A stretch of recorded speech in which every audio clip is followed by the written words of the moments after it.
I just finished painting this orc, and I think it might have been a waste of time.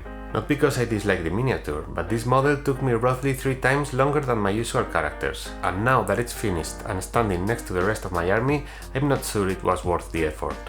Sure, it looks good, but does it look 3 times better? Does it even look better at all? So while I show you how I painted this warboss, I'm gonna try to answer a question I've been asking myself through the entire project. At what point does painting better stop being worth the time and effort? But first, we're going to do just a little kitbash for this bad boy. While I was building him, I was thinking about reposing his arm, but then something came to my mind. These beast nagas are supposed to be monster hunters, so how about adding some parts of a monster he had just torn apart? Well, I have the perfect kit for that. This Seraphon spearhead had some extra dinosaur bits, so I decided to place this tail as if he was holding it in his power claw. For that, I cut it into 3 pieces and placed them carefully using sprue glue to secure it and fill the gaps. Pretty cool, right? Then I decided to repose the arm to make it look more dynamic, so I used a little bit of green stuff under it and sculpted it a bit. I've done it with so many boys, so it's nothing new to me.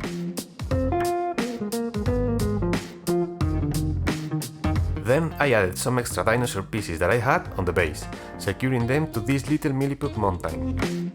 I also added some cork pieces as I do with the rest of my army. I really like when adding just a couple of details to a miniature makes such a big impact. It also fits his monster hunter role perfectly and adds a bit more personality to the miniature. At this point I was feeling pretty confident about the project, which is funny because minutes later I would be questioning every painting decision that I had made. The first thing I did was cover the entire miniature with this purple underpainting. Why purple? Well, because apparently that's the new orc skin trend on social media. Every time I open Instagram or YouTube, somebody is starting their orc skin from a purple base coat.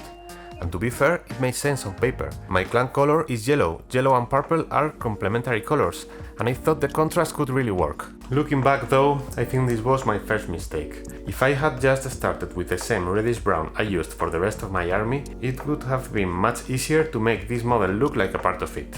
And that's probably the first lesson I learned from this paint job. Don't blindly follow online painting trends. I already had a system that worked for me, for my army. Just because everybody recommends a certain technique doesn't mean it's better than what you are already doing.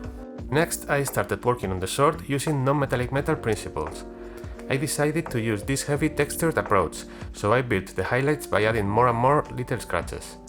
I am definitely not a pro at NMM, so this way of doing it helped me hide my mistakes. Also, this is an orc weapon, it's not supposed to be shiny at all. I kept some purple in the shadows and gradually built up the reflections using greys and off-whites. This is one of those techniques that looks terrible until it suddenly doesn't, so I had to trust the process here and pray for the best. Then I did the same with his dragon-shaped power claw. Doing NMM on complex shapes like this might seem much harder, but it's actually more forgiving, because you can create high contrast easily and get away with just that and some edge highlights. I think it's good enough. Let's move on to the shoulder pad. For this one, I used the same NMM principles but applied them to the yellow instead of steel. The goal was to create strong reflections and high contrast while still making it read as yellow painted armor.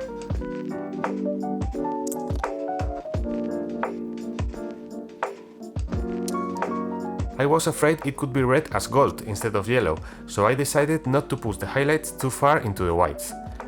It worked. I actually think this part turned out great.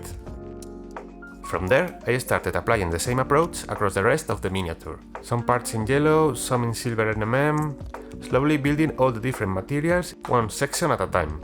And I have to admit, after spending months painting armies with fast techniques and simplified recipes, it felt super refreshing. Taking my time, thinking about light placement, actually sitting down with a single miniature for more than a few hours. Mentally, I was enjoying the process, but at the same time, I wasn't completely convinced by the result. Something still felt off, and after that many hours spent staring at that purple underpainting, I was starting to hate it.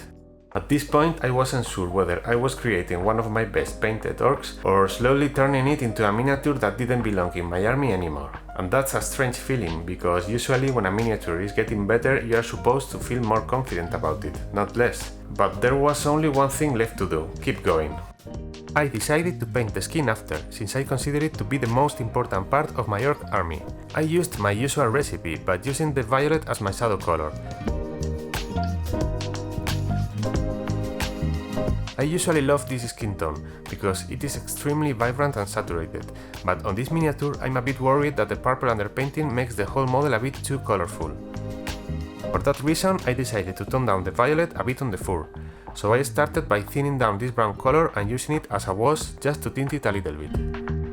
Then I picked out each individual hair with a brighter color, and finished it by only highlighting the tips. This worked out great, because the purple underpainting is still visible, but it isn't quite as saturated as it was before. Then I started painting these scales with dark red, but I soon realized that a dry brush would definitely work better here, so I switched to that. It is important not to dismiss techniques such as dry brushing or contrast paints just because they are considered beginner or fast techniques. This was actually another reminder that advanced doesn't always mean better.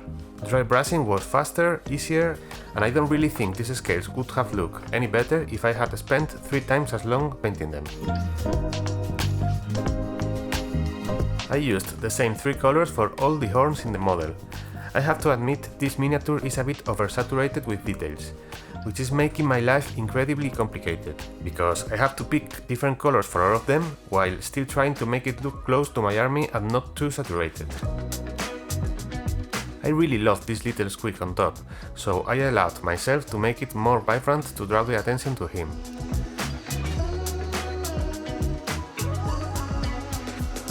For the base, I used the same color as I do for the rest of my army. Having the same color on the bases is probably the most important thing when it comes to making an army cohesive. So when painting the heroes and characters, make sure that the bases look like they belong in the same environment. That's why I also used this sienna pigment over all the base. And also a little bit of it on the weapons and the rest of the model. I think that really helped make the miniature feel like it belongs with the rest of the army. You might have noticed that I have painted some red on the dinosaur's parts. That's because I have decided to try a new technique I've never done before, blood effects using UV resin. This could look amazing and boost the whole paint job, but it can also ruin it completely, so I'm really nervous while doing them. For that, I'm going to use a nylon guitar string.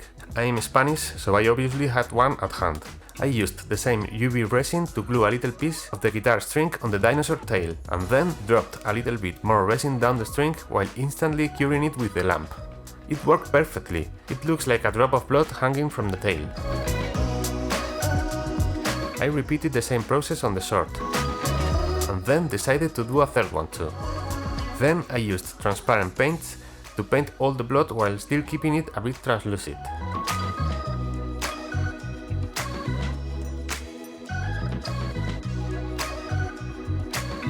And after that I used a gloss varnish over all of it to make it even shinier. And a little bit on the squeak side too.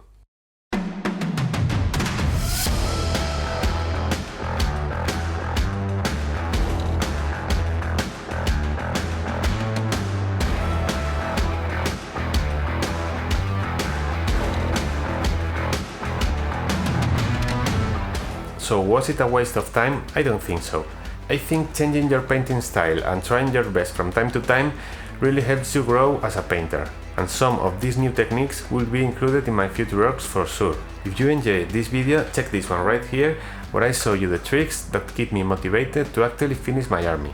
Next week the new Orks from the 11th edition box should be here, so make sure you are subscribed to follow that. Thanks for watching and see you in the next one.